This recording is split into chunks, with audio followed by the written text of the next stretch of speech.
Okay guys, so video hari ni aku rekod dengan vertical, tak ada horizontal lah. Aku upload semua lah.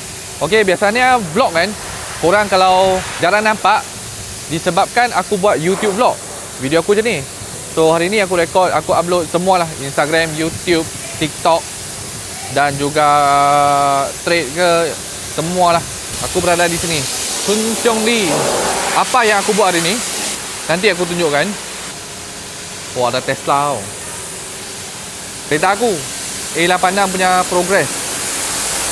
Ni barang A86 aku. Ni semua barang aku.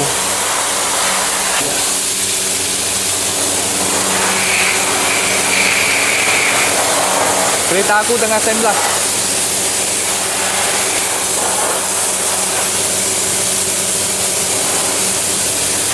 So aku hari ni mai tengok proses engine bay depan. Korang boleh dengar tak?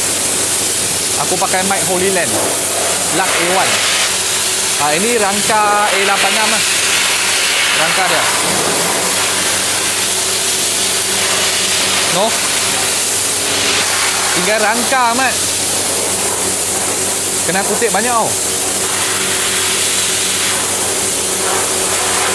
Ni kalau betul-betul dah restoration kan, jadilah. Tapi agak mahal lah.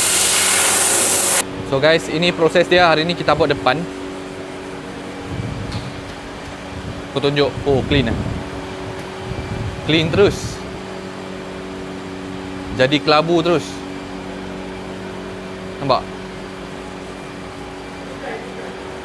So continue lagi beberapa hari. Kita akan buat dalam, atas, belakang semua ni. Inilah rangka A86. Okay, cara betul-betul nak restore. Restore, fully restore ni.